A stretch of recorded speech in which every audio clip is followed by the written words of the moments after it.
On today's edition of Locked on LSU, I'm going to tell you something that you're going to love to hear, but also something that you're not going to want to hear. But both are true. You are Locked on LSU, your daily podcast on the LSU Tigers. Part of the Locked on Podcast Network. Your team every day.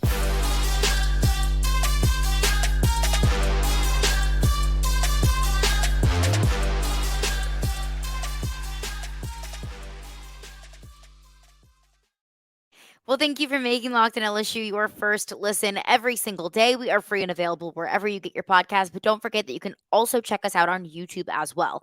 Like, comment, subscribe, review on the podcast, whatever your preferred podcast platform is.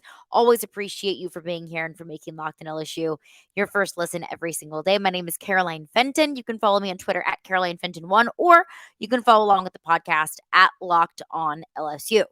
So, ever since, I guess, college, my time at LSU, whenever I was a leader or, giving a peer review or whatever it might be, whenever I'm giving constructive criticism or feedback, I always like to approach the good, bad, bad, good kind of approach of here's one thing that I liked.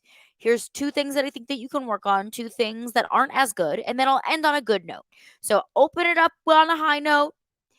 I'll give you some constructive criticism, and then we'll ring it on in on a good note. So that's what I'm going to do today. And it's not a good, bad, bad, good. It's a good, bad, good approach with LSU football. With what I see from this team right now, the reality, the good, bad, and the ugly, and the beautiful, everything with this LSU football team. So I'll start with the good. I said this on my offensive breakdown of the spring game, and you can find that in your for podcast platform. You can also find that on YouTube. I said Jayden Daniels came out there and looked like a quarterback who was entering his second year with a majority of the same pass catching core, with his leading rushers, with his left and right tackle coming back that looked a lot more comfortable in the system. And I stand by that. Brian Kelly even reiterated a very similar sentiment about Jayden Daniels, his confidence that we saw on the spring game on Saturday, and how much more confident and sure of himself and just ready to take on this role as a starting quarterback. How much better he looked this spring as opposed to last spring. This was Brian Kelly on Jayden Daniels. Is this going to be a major improvement from year one to year two with Jayden at quarterback? We think he is committed to being the best quarterback in the country. We've seen that in his work ethic. I think he was on the verge of moving in that direction throughout last season. His play kind of dictated that until he got injured. And I think he's picked up where he left off last year, physically getting bigger and stronger, leading our offense, leading our entire team. He's been a leader. So I don't think there's any reason why not to think he would be, the next version of that. And that means not only, one of many good quarterbacks in the SEC, but one of the best quarterbacks in the country. So I have two thoughts on that. One about Jayden Daniels and one about the team as a whole. I'll start with Jayden Daniels. Jayden Daniels should think like that. He should be going into this season saying, I can be the best quarterback in the country. I will be the best quarterback in the country. I think that's how every single player, especially at the quarterback position, should think this time of year is I'm the best. I can be the best. Who's going to try and stop me? That's the kind of cockiness and confidence. I don't say cockiness in a derogatory way. I say cockiness because I do think that this position at this level, you need a little bit of that. Joe Burrow had that little bit of cockiness where he was able to walk in, more swagger, I guess is the right word, that he could walk into any game and any field against any opponent and say, prove to me that you're better than me, because I don't believe it. I think you need that. And I think that that's what Jayden Daniels, every player on this team and every player in the country is and should be thinking at this point in the season. The difference with Jayden Daniels is I fully believe that he has every tool at his disposal to be the best player in the country. And you might be thinking, oh my gosh, what? Like, you're crazy. Go back to the 2022 season. Look at the Florida, Ole Miss, and Alabama games. Once Jayden Daniels was in this offense, had a few weeks under his belt, was growing trust with the offensive line, with the pass catching core, was more acclimated into the offense, had more experience, knew what an SEC game experience was like, both at home and on the road, knew the expectations. That takes time. It's not easy to do. Not every single quarterback that's coming into a new system, whether you're a true freshman or a transfer, is going to be able to start game one, week one, looking like a seasoned vet and a seasoned pro out there. That's just not realistic. But in those 3 games, in the midway point of the season, Jayden Daniels was putting up Heisman-esque numbers. This is something that I talked about in the podcast in the middle of the season. I was comparing those 3 games to the 3 games, that 3-game sample size of Bryce Young, of CJ Stroud, of Hendon Hooker, all of the Heisman favorites at the time. I know not all of those ended up being Heisman finalists, but those were the Heisman favorites at the time. And Jayden Daniels, in that 3-game sample size, had just as good, if not better, statistics than those other quarterbacks that were regarded as the best quarterbacks in the country and were Heisman hopefuls. So I'm not going to discount what Jayden Daniels can do now that he's picking up where he left off, and he doesn't have to go through that kind of immersion experience and that learning curve at the beginning of the season. Now that he has a year under his belt, now that he's gained some weight, he looks bigger. He's already built that rapport with the offense, and there is so much continuity on the offense. I say, why not? Why can't Jayden Daniels be the best player in the country? Why can't Jayden Daniels be the best quarterback in the country when Jayden Daniels is one of only 2 quarterbacks returning an offensive coordinator next year? I know, yet, by the way, the other one is Vanderbilt. I don't think anyone's too worried about Vanderbilt's quarterback being the best one in the SEC. No disrespect to Vanderbilt now that I'm in earshot of Vanderbilt University, where I am in Nashville. But that's my 2 cents about Jayden Daniels. About the team as a whole, I think that Jayden Daniels is a microcosm for this entire team. Go back to what Brian Kelly said. He's more confident. He's poised and ready going into this season, saying, why can't I be the best player in the country? I think that entire team feels this way, because it's not just Jayden Daniels that's coming into this season with a year under his belt, with some experience, with some confidence, with some extra swagger after last season. There is so much continuity on this team that they're all feeling that. You don't think those freshmen, Mason Taylor, Will Campbell, Harold Perkins, are coming into year 2 a little bigger, a little stronger, a little more confident, a little bit more ready for the task at hand? I think they sure as heck are. You don't think this wide receiver core, a good bit of them returners and looking to make a name for themselves, Malik Neighbors, Kyron Lacey, Brian Thomas, you don't think they are ready to take that next step and to prove that they can be the best wide receiver core in the country? You don't think that they want to prove that LSU can be the best offense in the country?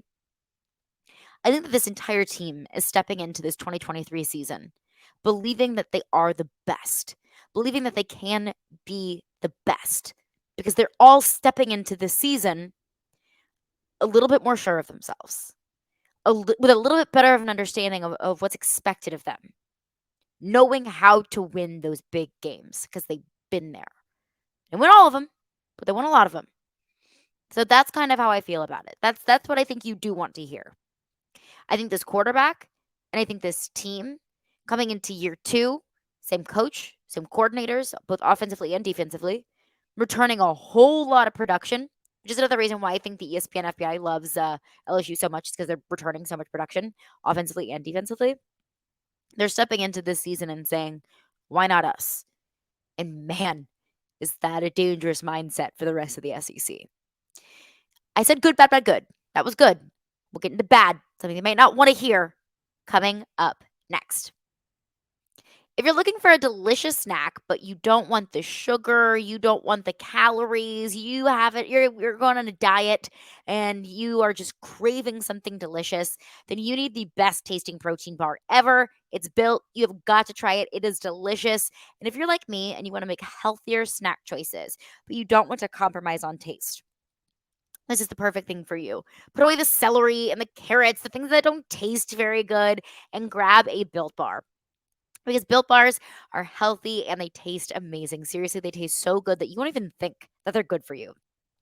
They don't taste healthy. And I'll tell you what, nothing's worse than something that tastes healthy. But what makes Built Bars so good? For starters, they're covered in 100% real dark chocolate. That's right, real chocolate. So delicious. Dark chocolate is my favorite. And they come in unbelievably delicious flavors like churro, peanut butter brownie, cookies and cream. Some of my personal favorites right there. And I'm not sure how Built does it, but these bars taste like a candy bar while maintaining amazing macros. And that's what's even better is they're healthy, only 130 calories, only 4 grams of sugar, and a whopping 17 grams of protein. So if you're like me and you kind of get that midday slump, then grab a Built Bar and you will get a jolt of protein, a jolt of energy that you need to get yourself through the day. And now you don't need to wait to get a box. For years, we've been talking about ordering Built Bars at Built.com, but now you can get them at your local Walmart. So if you head to the Walmart, walk to the pharmacy section and grab yourself a box of Built Bars. They've got 4 bar boxes of cookies and cream, double chocolate, or coconut puffs. Or you can also go to Sam's Club if that's more convenient for you. If you're close to Sam's Club, run in, grab a 13-bar box with our hit flavors, brownie batter, puff, and churro. Or you can always find the great specialty flavors at built.com. You can thank me later. Well, thanks again for making Locked On LSU your first listen every single day. Locked On's NFL mock draft special is here. Draft day is tomorrow, finally. It's bigger and better than ever. So follow along all 32 teams' first pick and a 6-episode ultimate mock draft experience only Locked On can deliver. All episodes are available now on Locked On NFL Draft or on YouTube, wherever you listen to your podcasts. I did a full breakdown of BJ Ojolari, kind of up on my soapbox on why I think one of the 31 picks in the first round should belong to BJ Ojolari. So you can find all of that wherever you find your podcasts or on YouTube. So the good, bad, bad, good, or really the good, bad, good of LSU football so far after the spring game, my thoughts on it. And the good is I think this team has every tool at its disposal, has the making to be one of the best teams in the country. But there's always an if, there's always an asterisk, there's always a but when it comes to that idea. There are certain things that, could play into LSU ultimately getting to the college football playoff, ultimately hoisting a national title trophy at the end of the season. I don't know what's going to happen with Alabama. They look like they're not in a great position right now, but I'm never going to count out Nick Saban. I don't know what the heck is going on with Ole Miss's quarterback room, but I'm not counting out the fact that Spencer Sanders could totally ball the 5th-year transfer from Oklahoma State. I don't know what's going to happen with Arkansas, but KJ Jefferson is a pretty solid quarterback, and he is a veteran that knows that system well. I don't know what's going to happen with Florida. It seems like a big old dumpster fire, but hey, crazier things have happened. So I don't know what's going to happen with all of these other teams on LSU's schedule this year. I can't control that. You can't control that. Nobody can control what those teams do. So I'm not going to worry about that. I'm not going to lay awake at night worried about what Alabama is going to do at the quarterback position. I'm going to worry about what my team is doing at the quarterback position. I'm going to worry about what LSU is doing every single week once we hit September. But the one thing that I think could get in the middle of this team being what I think it can be, and that's a national title contender, and being not that, it's the one thing that exists every single year for every single team ever. But I think it's specifically a problem for this team. That's injuries and its depth. You can't control what other teams do. You also can't control injury. If you get beat by Alabama because they were just simply better than you that day on the field, I can live with that. I don't like it. But as long as I could step away from that game thinking, man, that was competitive. Man, Brian Kelly did everything he could do. Man, Jayden Daniels made all the throws he could have made. And it just still wasn't good enough. I don't like it, but I can live with it. If you're losing to Alabama because, knock on wood, Malik Neighbors is out with an injury, because Harold Perkins is out with an injury, knock on all the wood, that's something that's going to disgust me forever. Because you're always going to be thinking, man, what if? What if this player never got hurt? What if Maason Smith never tore his ACL? I don't know. Would LSU would have beaten Florida State? Was that the difference? I don't know. I don't know the answer to that question. You don't know the answer to that question. Nobody will ever be able to answer that question. Sure makes you think. Brian Kelly was asked about kind of the biggest concern about this team, and this is what he said. Clearly, the area of concern for us is in depth. We're not at 85 scholarship players yet. We're below that line. So, 2 or 3 key injuries puts us in a very difficult position. We should be able in the SEC West to sustain some key injuries to key players.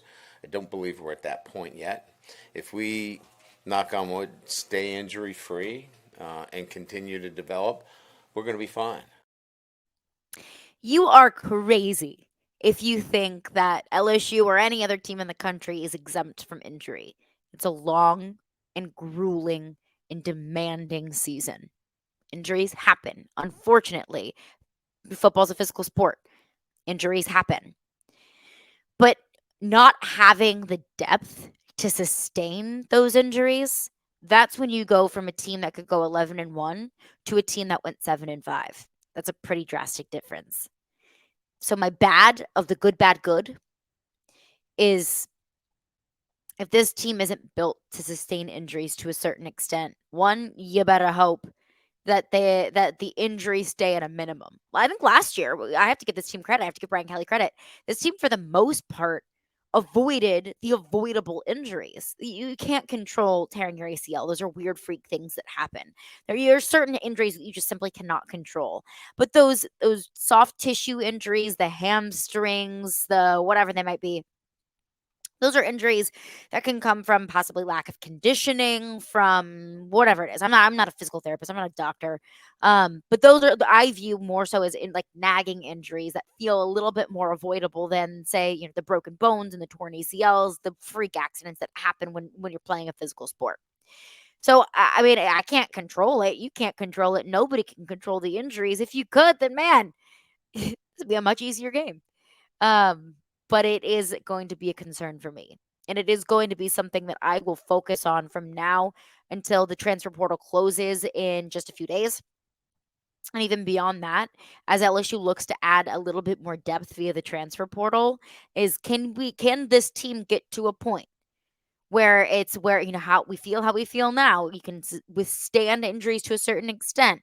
Are you able to kind of drag that out, that threshold out just a little bit more by adding a little bit more depth via the transfer portal? I've said it before and I will say it so many times again. You shouldn't be finding starters in the spring transfer portal period, just because typically the quality of player that you're going to find in spring is not going to be as high as you would in January after the conclusion of the season.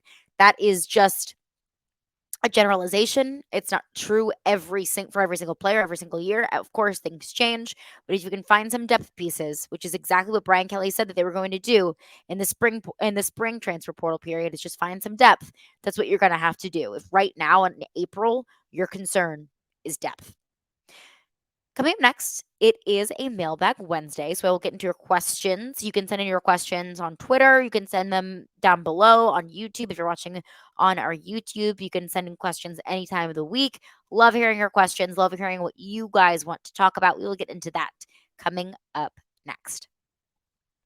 Well, thanks again for making Locked On LSU your first listen every single day. We are free and available wherever you get your podcasts. Mailbag Wednesday. Send in those questions every week. I love hearing what you guys want to talk about. Love hearing what you want me to talk about. Any questions that you might have, some of the hot topics around LSU sports. First and foremost, it is draft season. We've got round 1 of the NFL draft on Thursday night, rounds 2 and 3 on Friday, and the draft wraps up throughout the conclusion of the weekend. So I know all eyes are going to be on Kansas City on Thursday as the draft kicks off. But one person asked the question, when do you think BJ Ojulari will get drafted? I'm going to do a full draft preview on tomorrow's episode, where we're looking at some of the LSU Tigers in the draft, where they could potentially go. So we'll get into more depth on that episode tomorrow. With BJ Ojulari, he's going to be an early second-round pick. That's not any intel that I have. I have no Ian Rappaport. I have no Adam Schefter. That's simply just my evaluation of the draft board. I've got my big board here somewhere, wherever it is, wherever I put it. It's on the floor, whatever. It doesn't matter. According to to my big board, to my studying of others' big boards, Mel Kiper, Jane Brugler, all the NFL draft gurus, and kind of looking at some needs across the NFL draft, I find it to be more than likely that BJ Ojolari will get taken early on Friday night in the second round. BJ Ojolari is one of those guys I kind of call fringe talents of some years they could be viewed as a late first round pick. Some years, just depending on the needs around the league, depending on the kind of class that it is, you could go up or down. Depending on how every year shakes out. Not every draft is the same. Look at this year, for example. The NFL right now, it's very quarterback needy. There are a lot of teams that are looking to upgrade at the quarterback position. There are 4, maybe 5 quarterbacks in this year's draft that could get taken in the first round. So then the board falls accordingly. Other position groups might get pushed down a little bit more. Some might get pushed up a little bit more. There are going to be quarterbacks that are taken probably higher than anticipated just simply because of the need. So you just have to look at it like that. It's difficult to look at the individual player. You kind of have to look at the draft board as a whole. If I'm going to look at the individual player, I say BJ Ojolari's late first round, high second round. I think that he'll end up higher in the second round. Another person asked the question that I knew was going to come. LSU's midweek games. Says, are you concerned about LSU baseball yet? This is the same person that keeps sending in questions about LSU baseball whenever they might lose games or don't look great in a series. Are you concerned yet? Are you concerned yet? I've said it before. I'll say it again. And of course, we got a series coming up this weekend against Alabama. But LSU falls to Nichols last night. Is it unsettling and annoying and frustrating that LSU baseball lost 2 back-to-back midweek games against who did they lose to last week? I don't know. Oh, UL last week, and then I don't know why I just brain farted on that. And then Nichols on Tuesday night. Look, I've said it before. I'll say it so many times again. I'm never gonna get too high or too low on midweek games. If I'm a coach, the way that I view it is a midweek game is basically an experiment. If we're dealing with some injuries, with some depth issues, let's grab some guys in our bullpen and see how they look out there. Let's shake up the lineup a little bit. Let's move this guy to second. Let's move this guy to right. Like things like that you can afford to do those things against inferior opponents during the middle of the week. And so that way it's tried and true once you get to conference opponents over the weekend. I have to give Nichols a whole lot of credit. They looked fantastic last night. They looked really good. Defensively, they were lights out. That may have been Nichols' best game they've played all season, maybe ever. They brought their A game to Baton Rouge. So credit to Nichols. And I think that's just a testament to the level of talent in college baseball this season. To answer the question, no, I am not concerned. Is it annoying? Heck yeah, it is. However, I don't think that teams win a national title because of what they do on Tuesdays. You win a national title by constantly finding ways to beat conference opponents. That's what LSU has done all season long. Finding ways to beat conference opponents. But I'll have a more in-depth breakdown of baseball either tonight or tomorrow. I'll get that up for y'all as soon as I possibly can. But thank you to everybody who sent in their questions, and thank you for making Locked On LSU your first listen every single day. Every dayers. Tomorrow on the show, it is draft day. So I'll have a draft preview plus some of my more baseball thoughts as well. All of that coming up on tomorrow's episode of Locked On LSU.